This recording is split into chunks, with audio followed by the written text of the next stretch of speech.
यानंतर पुन्हा महाराष्ट्रातल्या राजकारणाकडे वळूया। ठाणे हा एकनाथ शिंदेंचा बालेकिल्ला। मात्र शिंदेंच्या याच बालेकिल्ल्याला सध्या लक्ष केलंय ठाकरे सेनेनं।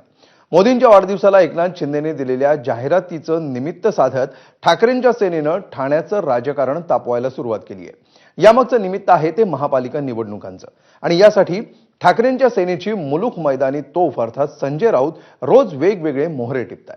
एकनाथ शिंदे, श्रीकांत शिंदेनंतर आता राऊतांनी कुणावर हल्लाबोल केलाय, जाणून घेऊया या स्पेशल रिपोर्टमध्ये।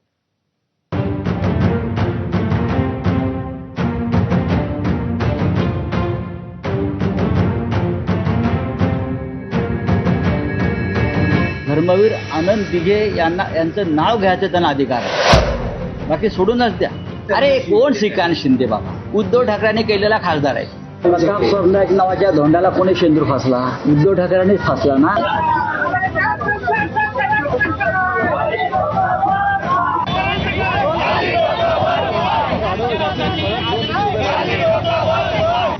बाळासाहेब ठाकरे आणि आनंद दिघेंचा फोटो एकनाथ शिंदेंनी नरेंद्र मोदींच्या 75 निमित्त दिलेल्या जाहिरातीत एकत्र झळकला आणि ठाण्याचं राजकारण ढवळून निघालं।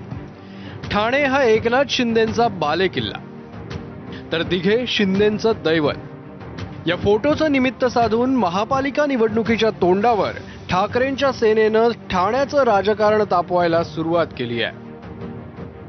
ठाकरेंच्या शिवसेनेची मुलूक मैदान तोफ असणारे संजय राऊत ठाण्यातले शिंदे सेनेचे एक एक मोहरे दररोज टिपतायत। एकनाथ शिंदे, श्रीकांत शिंदे यांच्यानंतर त्यांच्या रडारवर आलेत परिवहन मंत्री प्रताप सरनाईक। गद्दाराने, निष्ठावंत, देशभक्त आणि महाराष्ट्र धर्माचं पालन करणाऱ्या धर्मवीर आनंद दिघे यांचं नाव घ्यायचं त्यांना अधिकार नाही, बाकी सोडूनच द्या। अरे कोण श्रीकांत शिंदे बाबा? काय त्याचा संबंध आहे शिवसेनेशी? उद्धव ठाकरेंनी केलेला खासदार आहे। तो शिवसेनेत होता का कधी हा पोरग? हे प्रताप सरनाईक नावाच्या धोंडाला कोणी शेंदूर फासला? उद्धव ठाकरेंनीच फासला ना। बघा हे सगळे प्रताप सरनाईक, एकनाथ शिंदे वगैरे वगैरे जे लोक आहेत त्यांचं कर्तृत्व काय आहे? हे सुरू झालं संजय राऊतांनी एकनाथ शिंदेंना दिलेल्या एका जालिम सल्ल्यानंतर। राजन विचाराने त्याग केल्यामुळे एकनाथ शिंदे मुख्य प्रवाहात आले। त्याबद्दल एकनाथ शिंदे यांनी रोज राजन विचारेचे पाय धुवून तीर्थप्राशन केलं पाहिजे। शिंदेच्या घरामध्ये दुर्घटना घडली दुर्दैवाने, ते सैरवेर झाले होते, दुःखात होते। त्यांना दुःखातून बाहेर काढण्यासाठी राजन विचारे यांनी आनंद दिघे यांच्याकडे प्रस्ताव ठेवला की साहेब हा आपला कार्यकर्ता आहे, त्याच्या घरामध्ये दुर्घटना घडलेली आहे, आपण त्यांना सभागृह नेते करून त्यांना आपल्या कामामध्ये सहभागी करून घेऊया। कळलं? हा राजन विचारांचा त्याग आहे। दिघे आणि राजन विचारां त्याला उद्धव ठाकरे साहेबांनी मान्यता दिली, हो करा। राजन विचारे नावाच्या दगडाला एकनाथ शिंदे साहेबांनी शेंदूर फासला म्हणून राजन विचारे ठाण्याचे खासदार होऊ शकले। आता महापालिकेच्या निवडणुका आहेत, त्यांनी लोकसभेला पराभव झाला, विधानसभेला पराभव झाला, आता त्यांनी महापालिकेला निवडणूक लढून दाखवावी आणि निवडून येऊन दाखवावं, तर असं आम्ही मानू की खऱ्या अर्थानं ते शिवसैनिक म्हणून रस्त्यावर उतरून काम करत होते आणि सर्वसामान्यांच्या मतदानाच्या माध्यमातून ते निवडून येत होते।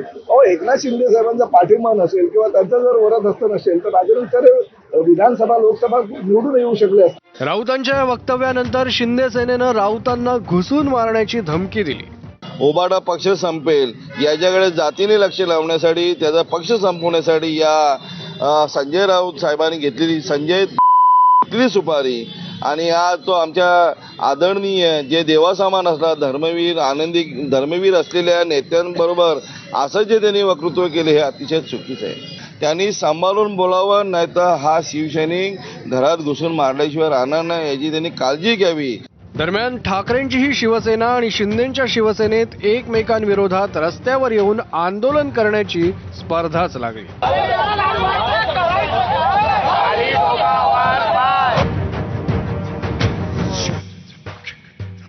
भांडूपमध्ये ठाकरेंच्या शिवसेनेच्या महिला आघाडीनं आंदोलन करत शिंदेंचे आमदार राजेश मोरे यांच्या फोटोला जोडे मारले। एक तर राजेश मोरेला त्यांच्या विधानसभेमध्ये कोण ओळखत नाही. अत्यंत लॉटरी लागते ना, तशी त्याला एक लॉटरी लागली. ती सुद्धा एकनाथ शिंदेनी केलेल्या गफलतीने.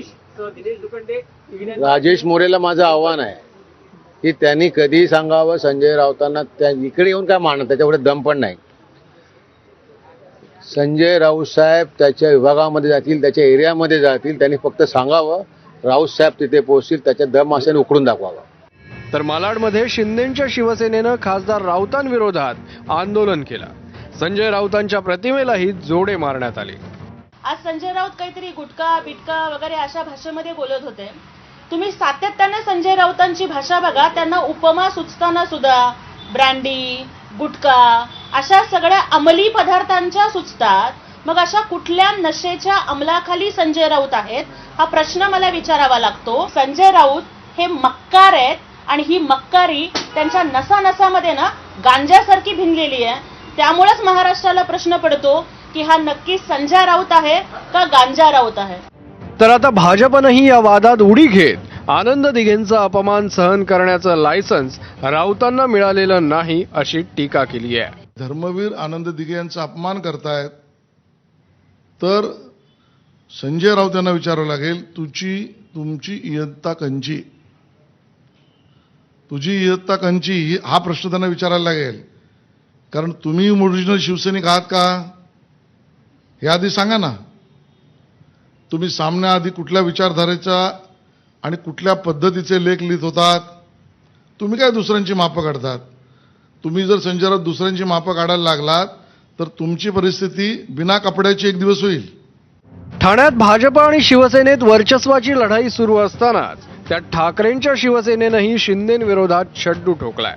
तर मनसेनंही घोडबंदर रोडवरच्या प्रचंड वाहतूक कोंडीसारखे विषय हाती घेत शिंदेंची कोंडी करण्याचे प्रयत्न सुरू केले आहेत. ठाकरे ब्रँड, आनंद दिघेंचा फोटो, नेत्यांचं मानापमान अशा भावनिक मुद्द्यांवर महापालिका निवडणुकीसाठी आत्तापासूनच दारुगोळा गोळा करण्याचं काम सुरू असल्याचं दिसतंय. ब्युरो रिपोर्ट, ABP माझा.